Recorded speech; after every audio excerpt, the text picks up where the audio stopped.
Well, folks, 17 weeks down, just 1 week left to go in the NFL regular season. Congratulations, you're finally getting a short episode of the Terranadome. My name is Scott. Happy New Year, it's 2026. We are going to motor on just like we always have. And yeah, rapid fire rundown, week 17. We'll go over your playoff scenarios. We'll set everything up for you. And we'll make week 18 picks as well. Definitely a wild schedule for the last week of the regular season. All that is next, so stick around. It's the Terranadome. It's at you right now.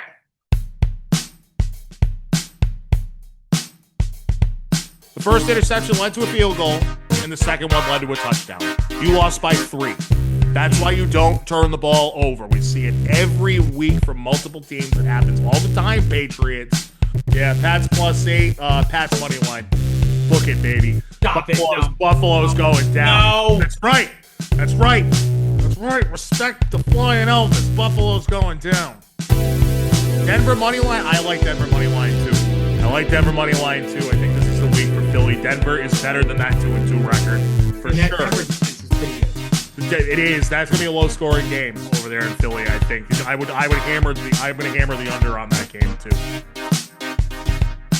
Known as fair square throughout my years, so I growl at the living foul. Black to the bone, my home is your home. Well, welcome to Terranadome. Terranadome, and it starts right now. And welcome back into the show, folks. Of course, it's the Terranadome coming at you here on a Friday. A very rare, probably the only Friday episode you'll really see. Obviously, with yesterday being the new year and your host being a little banged up and probably a lot of people being banged up. I'm not sure you want to hear me yelling at you for 45 minutes or whatever it ends up being. But here we are. It's Friday, January 2nd. It's 2026. Happy New Year. And I hope everybody had a safe and happy New Year. So we will start by going back to week 17. I'm going to go through this as fast as I possibly can, folks, because let's face it, some of these games happened over a week ago, including 3 on Christmas Day. We're going to start with Dallas and Washington. No playoff implications in this game means, folks, I'm going to go fast, so make sure you pay attention. Dallas, 480 yards of offense. They were 6 for 6 on fourth downs. Dallas wins 30-23 in Washington. Dallas to 7-8-1. Washington 4-12. Dak Prescott, 307 more yards passing.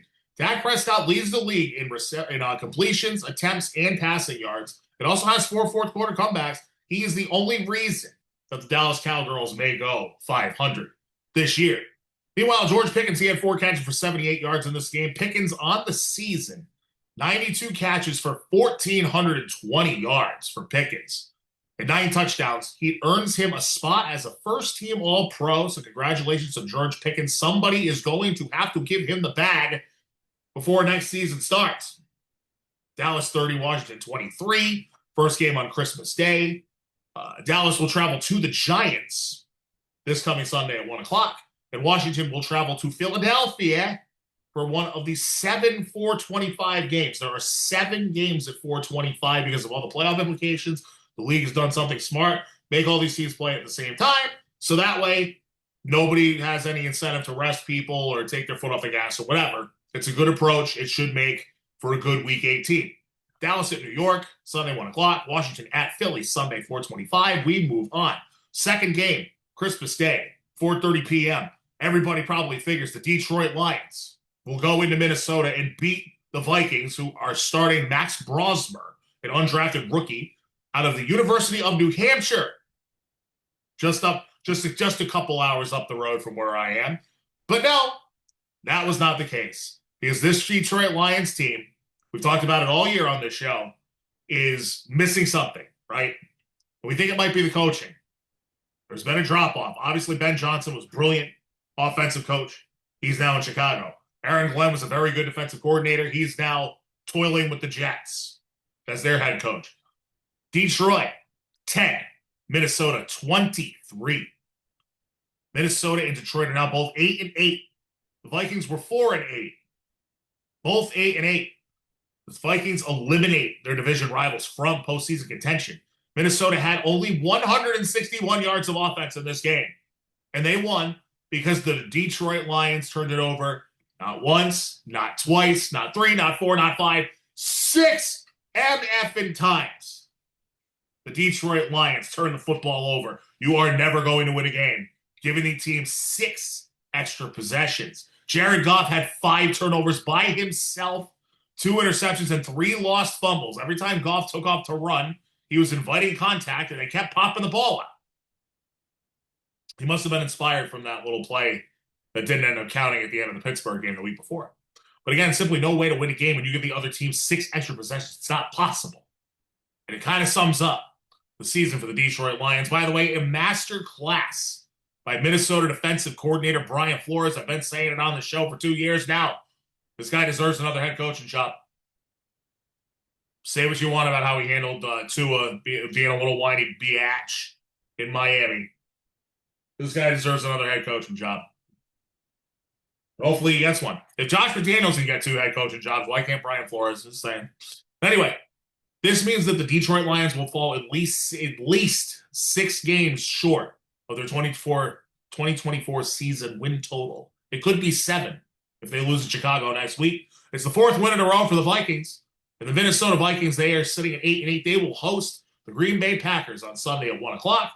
And as I just mentioned, Detroit will be at Chicago and probably an angry Bears team at 4:25 next Sunday. That's 2 down, 1 to go on Christmas. We're going back to Christmas, folks. 3 games on Christmas, and only 2 of the 6 teams had any shot at the playoffs. So that's what you get, NFL. But anyway, the last game was an ugly one, similar to the one that I just described. It was an ugly one. Denver at Kansas City. I believe Denver was something like 13.5-point favorites going into this game. And I told you last week, as these 2 moron cats, does anybody want 2 cats?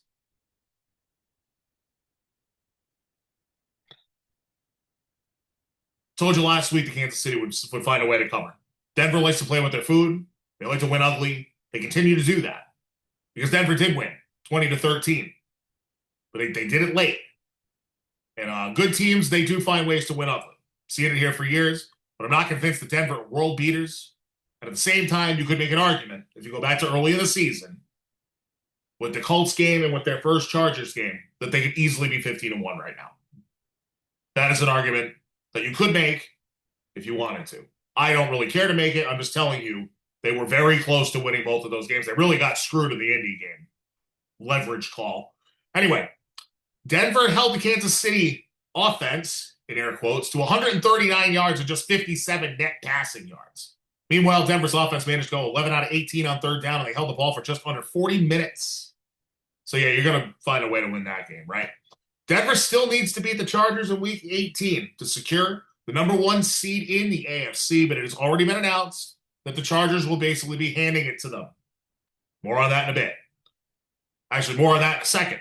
But, yeah, Denver versus the Chargers Sunday at 4:25. Kansas City at the Raiders in a game that I'm sure nobody will be watching. 4:25 on Sunday as well. Meanwhile, we go over to Saturday. Saturday, week 17. We're doing Rapid-Fire Rundown. As the cat takes a dump in the box now. They fight each other. They take shits. I'm just trying to record a damn show. I'm already at my swear quota for the week, too. Remember, 2 per show. It's all I can do. I could probably do more, but then I got to flag it for explicit content. I don't want to do that.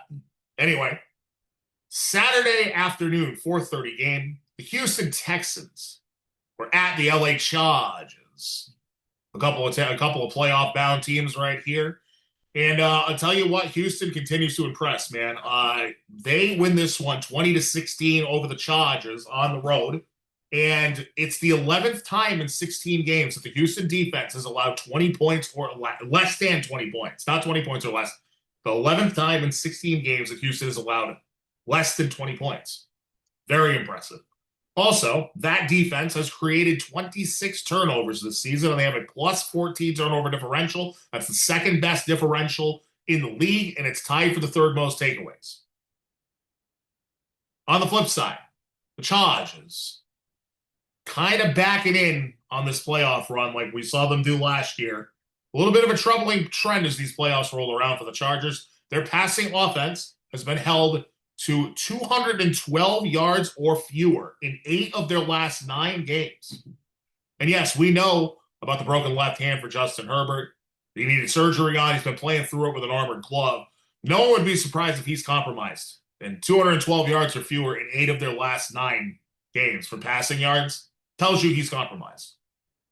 Anyway, this loss to Houston essentially guarantees the Chargers will be the 7th seed in the AFC, and they've already announced that they are resting Herbert and several other starters in Week 18 at Denver in an attempt to get healthy for what most likely will be a game in New England in a week and a half from now.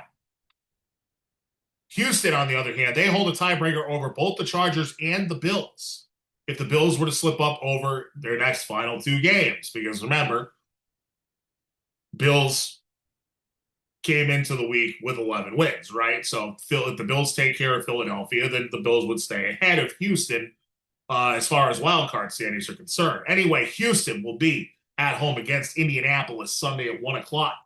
And the Chargers, as we've already mentioned like 3 times, is at Denver. Denver 13-3. Looking to secure the number 1 seed Sunday at 4:25. The Rapidfire Rundown rolls on the Terranadome. Second game Saturday night. This one was a good one for a while until Baltimore pulled away at the end, folks. Baltimore Ravens at the Green Bay Packers. Both backup quarterbacks in this game. Tyler Huntley versus Malik Willis. But man, in a game that a lot of people didn't expect many points, we got a lot of points in this one. Baltimore needed a win to stay alive. Green Bay's already locked into the playoffs coming into this game. But hey, for a while, this thing was 28-24. This was 27-24 when I turned it on. Anyway, Malik Willis, he might be playing himself into a job somewhere soon. It wouldn't be the first time a Packers backup quarterback has done this. 18 out of 21 for 288 yards and a touchdown through the air, and 9 carries for 60 more yards and 2 more touchdowns on the ground for the former Titans draft pick. I believe it was a 2nd-round pick. Anyway, Baltimore 41-24. They take care of business. They go to 8-8. And they might have a shot if they can get some help from Cleveland. Baltimore would need help from Cleveland on Sunday if they were going to have any shot. Pittsburgh's sitting at 9-6 coming into this week. So if the Pittsburgh Steelers lose in Cleveland, the Baltimore will go into Pittsburgh with a shot at winning the division in Week 18. So we go to that game. Pittsburgh at Cleveland Sunday, 1 o'clock. Sloppy diarrhea fest. Gloomy to my turlet. This game was gross. And the Pittsburgh Steelers choked it away. Well, they didn't choke it away. They just plain didn't have it. And this was the easiest bet of the week. And we kind of told you that, right? I don't know if we did, but I told plenty of people. I'm not sure. I'm trying to remember if I said it on the show last week, because last week was very rusty. It was a long show. Cleveland was the easiest bet of the week this week. Say what you want about whether you think the NFL is completely rigged or not. But a lot of us in the betting community knew that league wanted that winner-go-home game in Pittsburgh in Week 18. But they didn't exactly hand it to Cleveland. Like, Cleveland's defense just did their job because the Steelers lost despite having fewer penalties and not turning it over. Cleveland turned it over twice. Cleveland gave them 2 extra opportunities. Pittsburgh went 3 of 15 on 3rd down. This was an inclement weather game.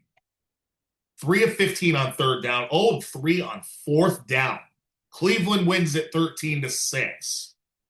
So it sets it up on Sunday Night Football in Week 18, the last game of the regular season in the NFL this year. The Pittsburgh Steelers will host the Baltimore Ravens, 9-7 versus 8-8.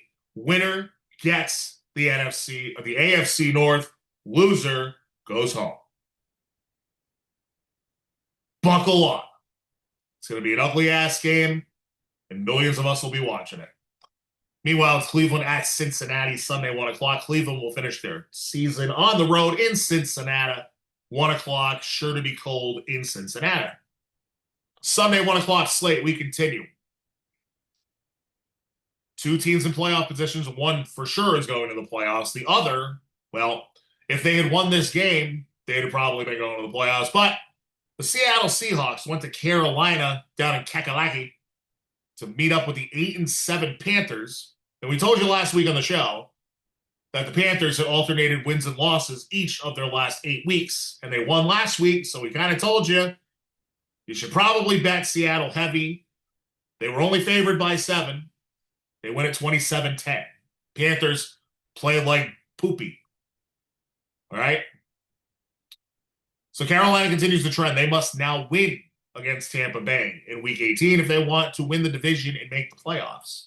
That would have been the case either way, I guess, by the way. Well, if they had won this game, turns out, as we're going to talk about in a minute, Tampa Bay would have been handing them the division against the Miami team that's out of it with a backup quarterback, 7th-round rookie, but we'll get to that in a minute.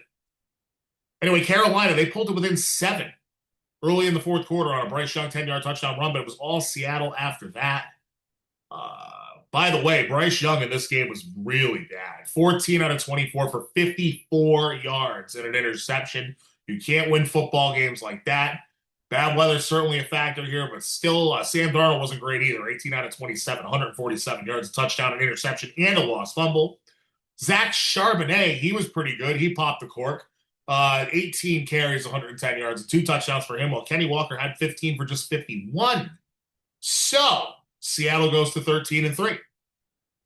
If the 49ers win on Sunday Night Football, later down here in the Rapid-Fire Rundown, if they win, it would mean that Seattle would have to beat them in Week 18 to win the NFC West and clinch the number 1 seed throughout the playoffs.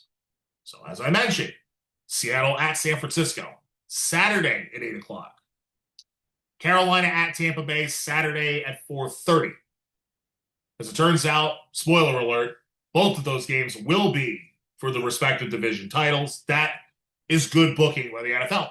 Carolina, 3-5 on the road this season as they travel to Tampa Bay. Seattle boasts the number 2 scoring offense and defense in the NFL, and they are 7-1 on the road this season. So we are in for a good little. We got a good, at least Saturday. We're gonna have a good. I mean, I think it's gonna be a pretty good week coming up here, but we'll see. We mentioned Tampa Bay. How Tampa Bay, if they wanted to win this division, needed to either win out, which would mean beat Miami and then beat Carolina, or if they happen to lose to Miami, they would need Carolina to lose to still have a chance. Well, Carolina did them a favor, but really, Tampa Bay, you were 6-2, and now you're 7-9. You go into Miami, and you can't even beat the Dolphins, who were eliminated playing a 7th-round rookie backup quarterback. Couldn't even beat them, could you? I really think Todd Bowles' job is on the line next week against Carolina, folks. The Bucs started 6-2. They have only beaten the Arizona Cardinals out of their last 8 opponents. The Arizona Cardinals.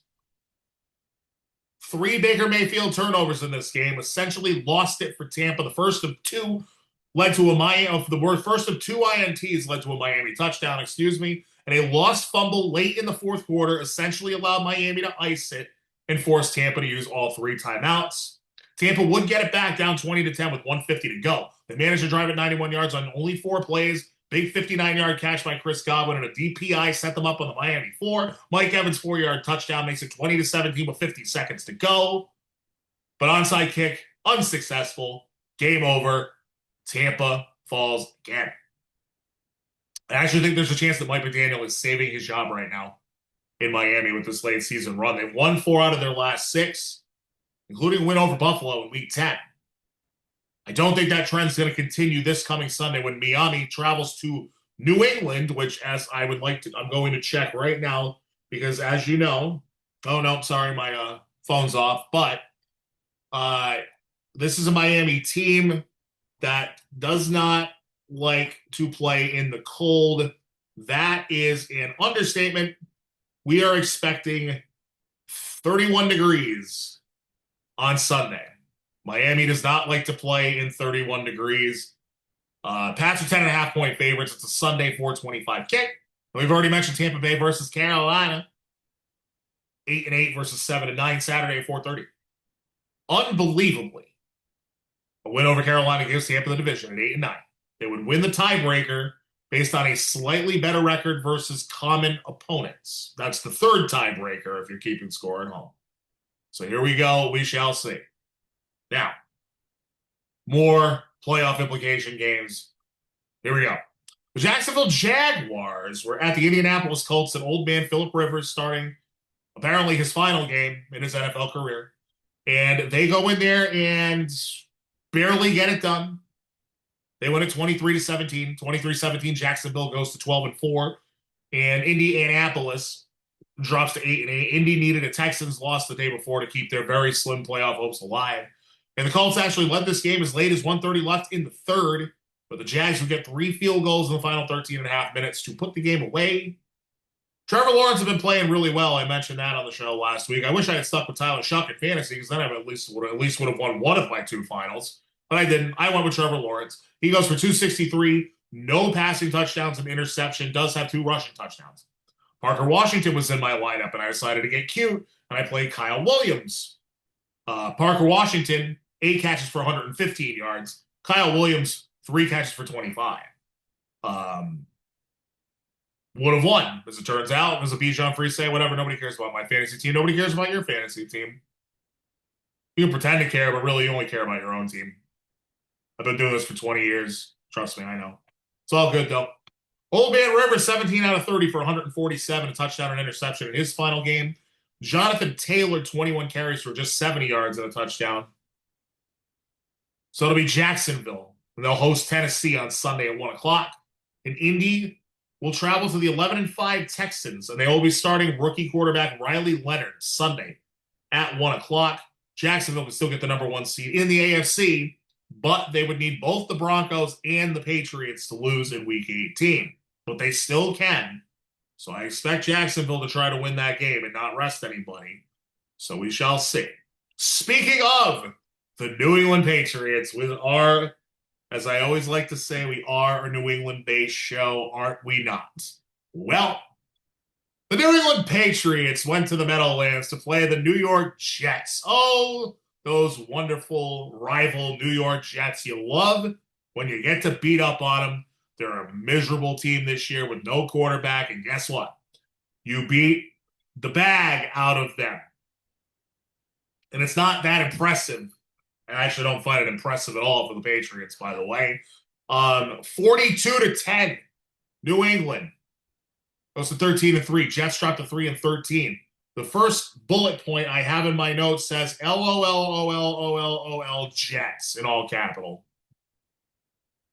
Yes, I agree. Whatever he just said, I agree. The Pats are up 35-3 at halftime.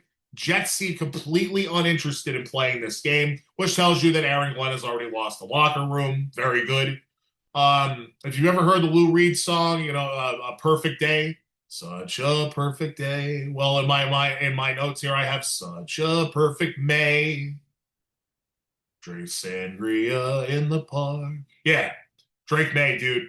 This kid is it.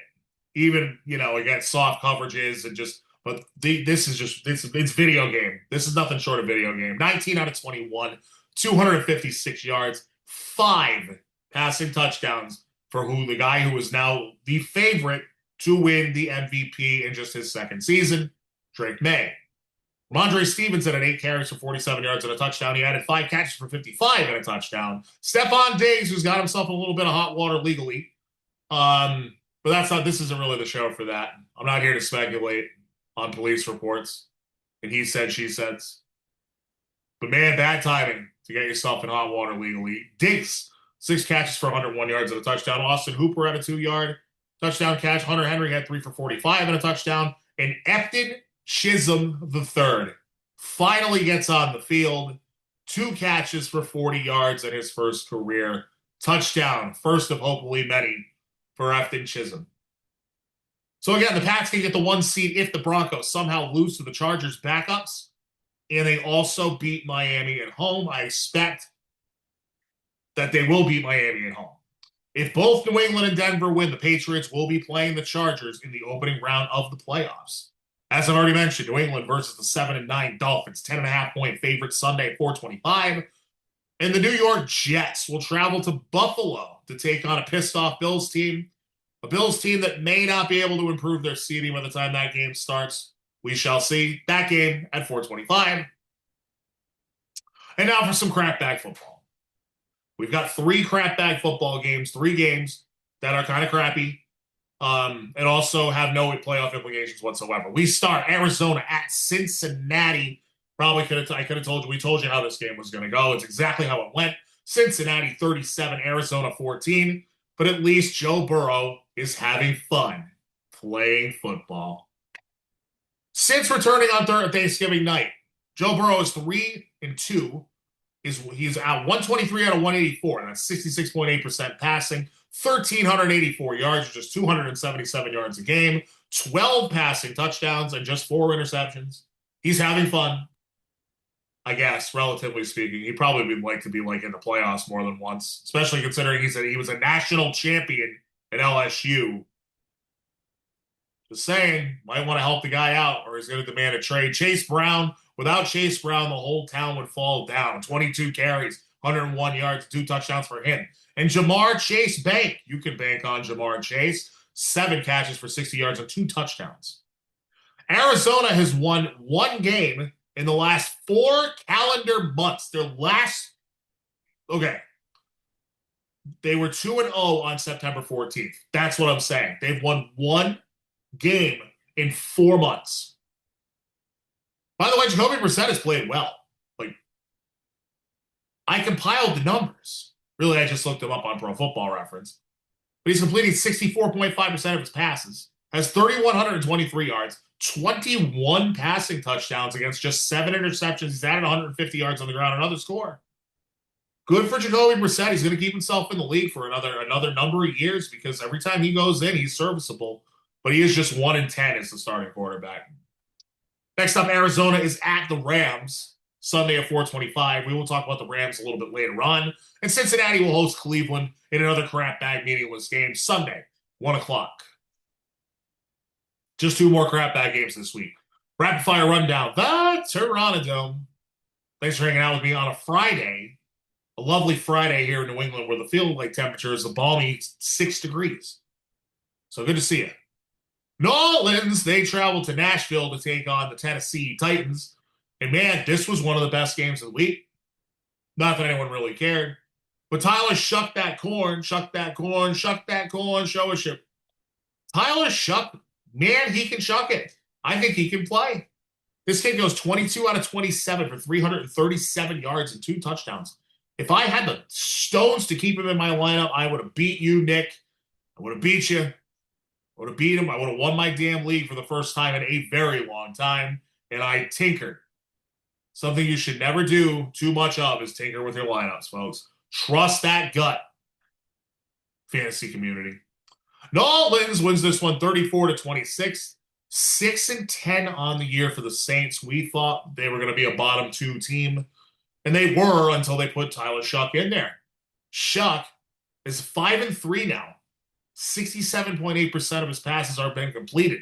He has 9 touchdowns and 5 interceptions through the air. He has 2 more rushing touchdowns, and he has back-to-back 300-yard games, so not bad for the kid. New Orleans goes to 6-10. Titans 3-13. The Titans are playing better too, encouraging for their future. Chris, the floor is Olave. Prayers up for the floor is Olave. Hopefully he is okay, dealing with some blood clots. He is out for week 18. Certainly a scary situation. Hope he's okay. In this game, 8 catches for 119 yards and a touchdown. And Cam Ward, 251 yards and 2 touchdowns. He has 2 passing touchdowns in each of his last 4 games, after having no games with 2 touchdown passes in his first 12. So things are improving. There's a little tiny bit of light there in Tennessee. Next week, New Orleans will travel to Atlanta in another game that's not going to matter for the playoffs. That's Sunday, 1 o'clock. And Tennessee will travel to Jacksonville, where they could play spoiler and make sure that the Jags could actually lose the division if they don't win that game. So keep an eye on that, too. Sunday, 1 o'clock. And now, for the crappiest of crap of the entire season, the crappiest of crap bags, it is the New York Giants at the Las Vegas Raiders. Both teams coming in at 2-13. Loser gets the number 1 pick in next year's draft. And it was pretty clear that the Raiders were hell-bent on losing this game. Surprised that they didn't get hit with any kind of fines or penalties for this. Look at this dummy. See him? Look at him. See him in the background just staring up at the ceiling like an idiot. Look at him. Look at him. He's very curious about thin air. Now he's up on the tower. Anyway. Yeah, it was pretty clear that the Raiders were hell-bent on losing this game. They put their best 2 players on injured reserve. with phantom injuries and Brock Bowers and Max Crosby. I already knew that the Giants were the more talented team. It was nice to see them show up and actually play in this game. 34-10 Giants. Good for them, I say. 34-10 Giants. 3 rushing touchdowns on the day for the G-men. 2 of them were by Jackson Dirty Party. Wan'Dale Robinson had 11 catches for 113 yards, quietly having one of the best seasons by a wide receiver this year. Wan'Dale Robinson, 92 catches. Of course, most of that without Malik Neighbors. And again, this loss all but assures the number 1 pick in the draft for the Raiders in 2026. They will host the 6-10 Kansas City Chiefs on Sunday at 4:25. And the G-men will host the Dallas Cowboys 7-8-1 on Sunday at 1 o'clock. Both of those games with no playoff implication. A game that did have playoff implication on the Rapid Fire Rundown. It's going to be the shortest show of the season by 1.5 miles today, folks. So enjoy the abbreviated show, because next week, Josh Morris is back on the show because we got a whole lot of mess to break down. Philadelphia at Buffalo. Philadelphia comes into this game 10-5. Buffalo comes into it 11-4. This was more dookie, diarrhea, smelly football being played here with 2 playoff teams. Philly led this game 13-0 at the half, all the way up until 5 minutes ago when Josh Allen punched it in for 2 yards out. Extra point missed in bad weather. So it's 13-6 Philly with 5:11 to play. Then Buffalo, they forced a 3-and-out, and they started their own 17 with 3:21 left in regulation. And 13 plays later, Josh Allen once again punches it in, this time from 1-yard line. Bills now down 13-12 with 8 seconds left. Now, I don't know if it's because their kicker missed an extra point earlier, but they decide not to kick the extra point and try to win it in overtime. They decide to try to win it right then and there. And Josh Allen misfires on what looked like an open Khalil Shakir. The pass falls incomplete, and Philly escapes in Buffalo 13-12. This clinches the AFC East for the New England Patriots. Welcome back to being never mind. Not going to do that. Best the Bills can do now is the 5 seed in the AFC. They would need to win in Week 18 against the Jets, plus a Houston loss to Indianapolis to get the 5 seed, because remember, Houston owns the tiebreaker on Buffalo. So the Bills, a couple weeks ago, looked like they had a shot at winning the division after they went up in Foxborough and steamrolled us in the second half. In all likelihood, they're going to be the 6th seed. Currently lined up to go to Jacksonville in the opening round. But again, those top 3 seeds can still change. The Texans could still end up being the 3 seed. Again, if Jacksonville loses to Tennessee, and that's not a given, and the fact that they're favored by 13.5, which we'll get to, is bonkers to me. Historically, this is a spot where Jacksonville slips up. We'll see. They're better coached now. But anyway, let's say that Jacksonville loses to the 3-13 Titans. If Houston beats Indianapolis, a team that's starting Riley Leonard at quarterback, if you don't know who that is, that's okay, because I don't really either. There's a reason for that. Houston would be the number 3 seed, and then Buffalo would have to face them again on the road again in the first round of the playoffs. Not a good spot for anybody if they have to face Houston. Buffalo especially. Buffalo hosts the Jets, as I mentioned, Sunday at 4:25. Philly will host Washington on Sunday at 4:25 as well. Just 2 games left in the Week 17 recap, folks. It's the Terranadome, but it's a rapid-fire rundown Friday episode. We're blowing right through it because, let's face it, we're almost at the weekend. Okay. Game of the week, I'm sure. The Chicago Bears travel to play the San Francisco 49ers. Both teams came into this game with an 11-4 record, and both of their defenses decided, we'll just stay on the bus. 936 combined yards of offense, 80 points combined, 1 turnover and 1 sack in the entire game.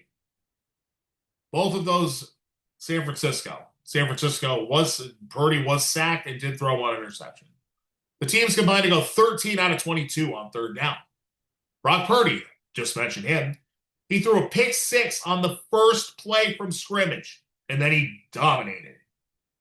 Purdy, after the pick 6, 24 out of 32, 303 yards, 3 touchdowns, 28 yards on the ground, and 2 more rushing touchdowns, 5 more touchdowns for Purdy this week after he had 5 passing touchdowns last week. Brock Purdy in his last 3 games.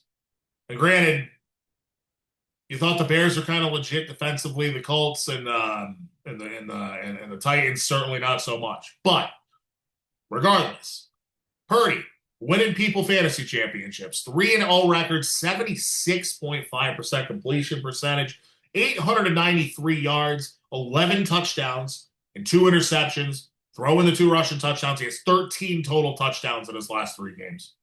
Balling out. Run CMC, Christian McCaffrey, 23 carries for 140 yards and a touchdown. He had 4 catches for 41. Flip side, Cadillac Williams, just kidding, it's Caleb Williams. 25 out of 42 for 330, and he had 2 touchdowns as well. DeAndre Swift had a rushing touchdown. Luther Burden, 8 catches for 138 and a touchdown. And Colston Loveland, 6 catches for 94 yards and a touchdown. Now the Bears, they've been doing it all season. They nearly pulled a rabbit out of their ass once again at the end of this one. They had it on the San Francisco 2-yard line with 1 play left in the game. But Caleb Williams was unable to connect with Ja'Day Walker this time. 42-38. 42-38. San Francisco, Chicago. Wow. By the way, San Francisco, they had retaken the lead with 2:38 to go after a Purdy dime to Juwan Jennings for a 38-yard score that made it 42-38. Now, our show's resident 49ers guru / super fan, almost is, I could say without fail during the NFL season, is always wearing a piece of 49ers memorabilia when he's on the show every other week. My resident 49ers dear friend would be remiss if I didn't tell everybody that their defense is going to be a problem for them. It's going to be a problem in the playoffs when it matters most. I am telling you, it's not just because he said it, it's definitely true. For example, the 49ers defense has surrendered 400-plus yards of offense 5 times this season. That's bad enough. 4 of those such games have happened in the last 9. Half of their last 9 games, they have allowed 400-plus yards of offense to their opposition. That's a problem. Pass rush is a problem. I just told you they had no sacks in this game.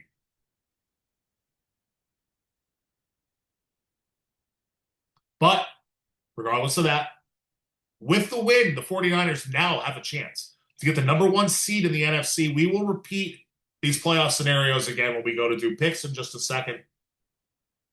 They have a chance to get the number 1 seed in the NFC as well as win the division, obviously, if they can beat the Seattle Seahawks at home in Week 18.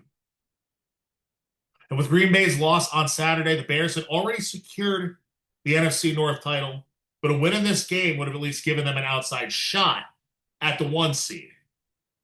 But now that will not happen.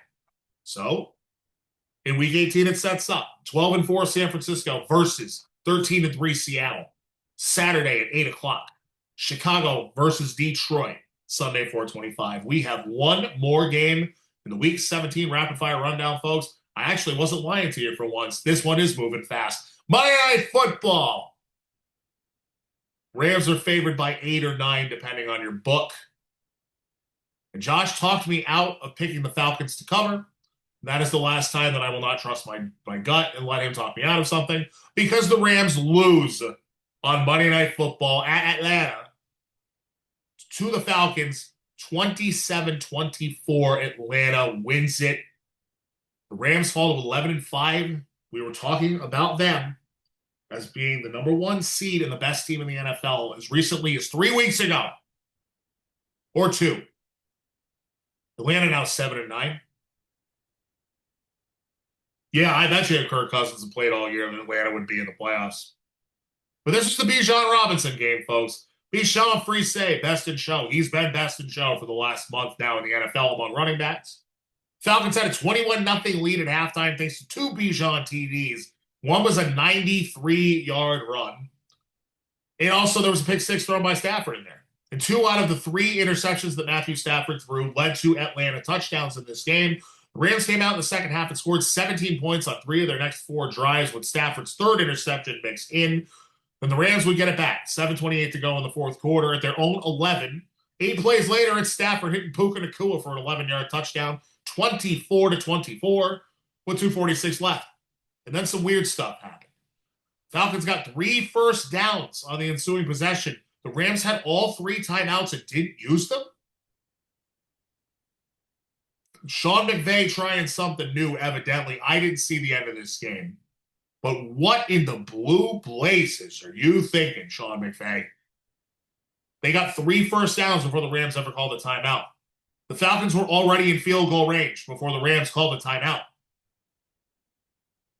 But I guess maybe it was just like, the only thing I can think of is that it was like, well, they just picked up the first down. Why are we going to call it here? But you still should have called it. You had 3 timeouts. Should have called them. Anyway, 51-yard Zane Gonzalez field goal is good. Falcons win 27-24 over the Rams. That's 3 losses in the last 5 games for the Rams. And their defense, just like the 49ers. So there's some hope here, guys. For everyone that was all concerned about the Rams.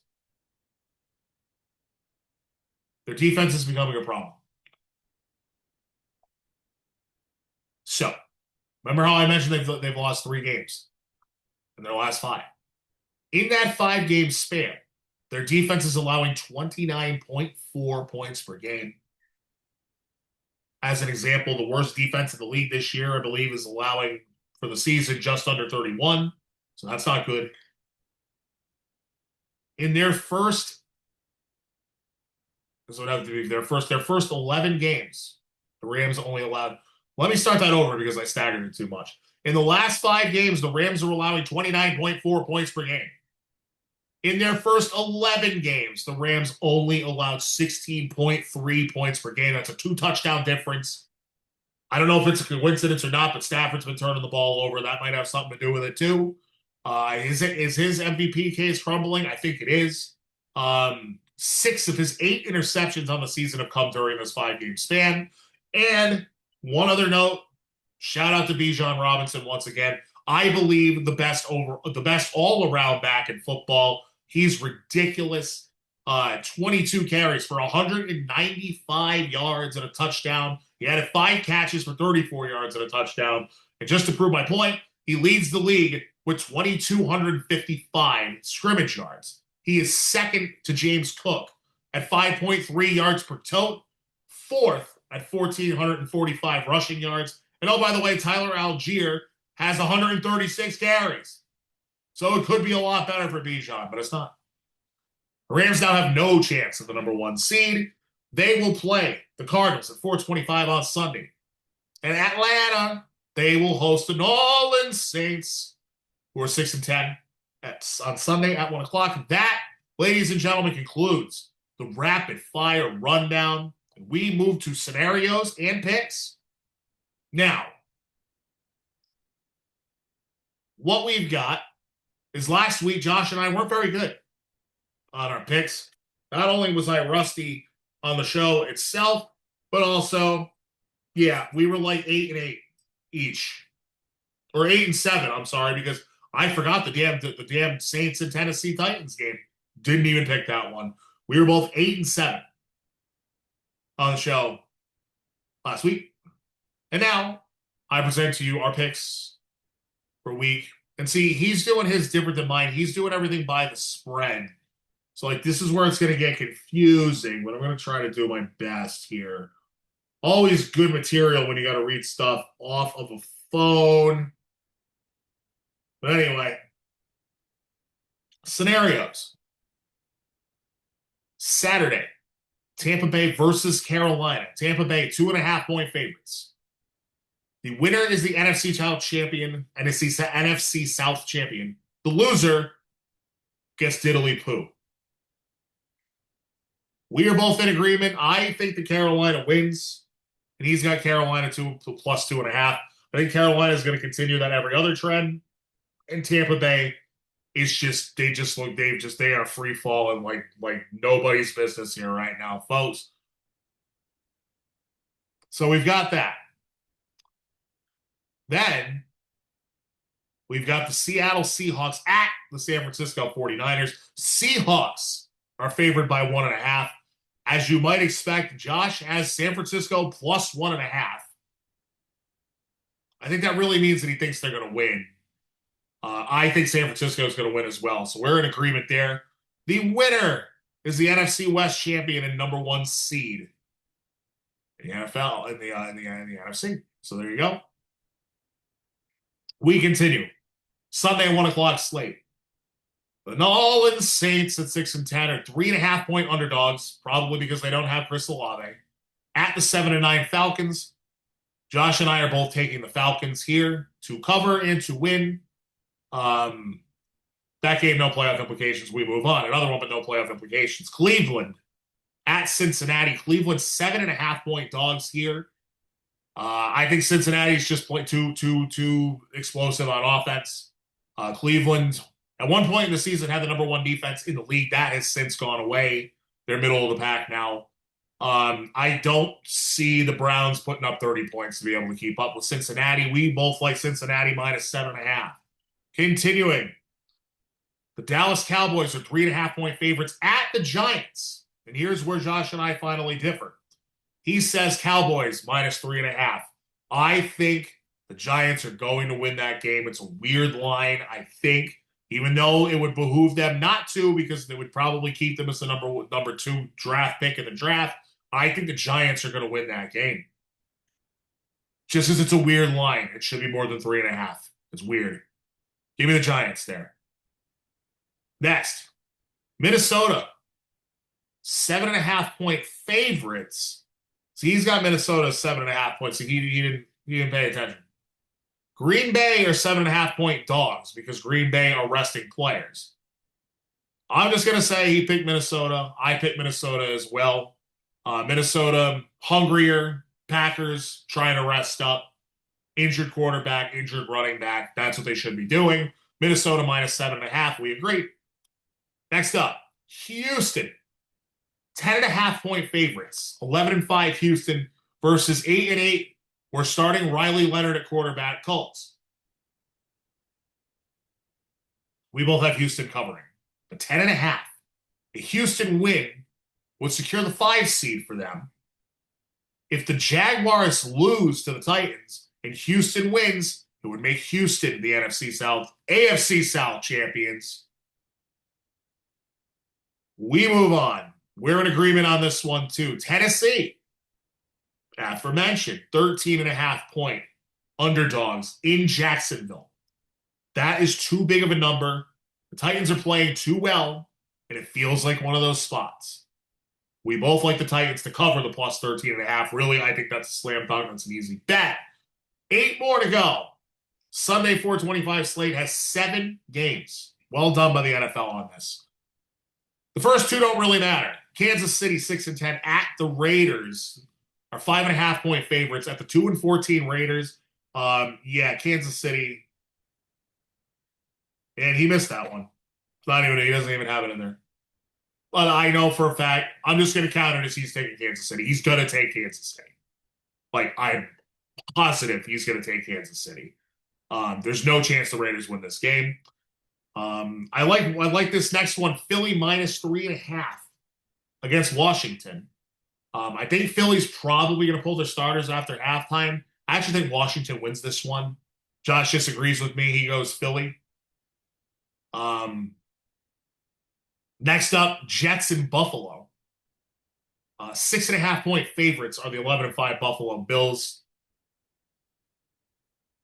Bills could technically still get the 5 seed. If Houston were to lose to Indianapolis for some reason, the Bills would still get the 5 seed. I suspect that Houston and the Bills will both win, even if the Buffalo ends up playing backups, right? Because they'll already know, based on the outcome of that Houston-Indy game at 1 o'clock. I think Houston Bills will end up playing backups, but they're going to cover that 6.5 against the Jets team that does not want to be there. Next. Detroit, 8-8, 3.5-point underdogs at Chicago, 11-5. A revenge game for Ben Johnson because Detroit laid 52 points on Chicago in week 2 of this season. I will take Chicago in the -3.5. Josh agrees with me. -3.5. All right, last 3 all have some type of playoff implication. Arizona, 13-3, 7.5-point dogs at the Rams. Rams 11-5. Rams win and cover is what I have, and he has the same thing. As I said, Arizona's won 1 game in the last 4 months. The Rams, they can move up to the 5 seed with a win, and plus the San Francisco loss to Seattle. Okay, Chargers at Broncos. Chargers have already announced that they will be sitting. They will be sitting a lot of their starters. They're 12.5-point underdogs at Denver. Denver has been playing with their food and being sloppy all season. We both like the Chargers starting Trey Lance to cover and cover the 12.5. Not to win, but just to cover. If Denver wins that game, they will be the 1 seed. They will have a bye week, and they will have home field advantage throughout the AFC playoffs.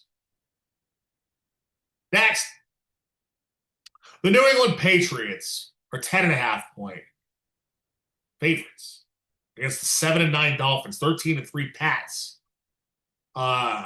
We differ on this one. Josh actually has Dolphins covering 10.5. I think New England's going to keep it rolling because it's just too damn cold for the Miami Dolphins on January 4th up at Foxborough when it's going to be below freezing. I'll take New England -10.5. If New England wins and Denver loses, as we've been talking about throughout the show, New England would be the number 1 seed, have the bye week, and home field advantage throughout the AFC playoffs. 1 game left. And Josh and I disagree on this one. The Pittsburgh Steelers at 9-7 host the Baltimore Ravens on Sunday Night Football. The winner is the AFC North champion and the number 4 seed in the playoffs. Josh believes that Lamar Jackson will show up in a big spot and win this game. He's returning this week. Baltimore 3.5-point favorites. I am equally as insane. I think that Aaron Rodgers is going to show up and Mike Tomlin is going to show up in a big spot. And the Pittsburgh Steelers will get to 10-7 and make it into the playoffs once again with 42-year-old Aaron Rodgers. What a week it's going to be in the NFL, folks. My name is Scott. This was a doozy, just over a half an hour. Thank you so much. It's the Terranadome. We'll be back next Thursday. And Josh Morris will be back on the show. We'll be talking about Week 18. We'll be talking about Round 1 of the playoffs. Finally, we can stop talking about crapback football and talk about the playoffs. We'll talk about playoffs. I just hope we can win a game. Anyway, see you guys next week. Tell somebody you love them today because tomorrow simply is not promised, people. And yeah, we will see you again real soon on the Terranadome. Hope you have a great weekend. And once again, Happy New Year. Peace. Say his name and he appears. I believe in Joe Hendry. I believe in Joe Hendry. Cause they love him in London and Paris and Tokyo, America, Scotland and Canada and Mexico. They say I believe in Joe Hendry. I believe in Joe Hendry.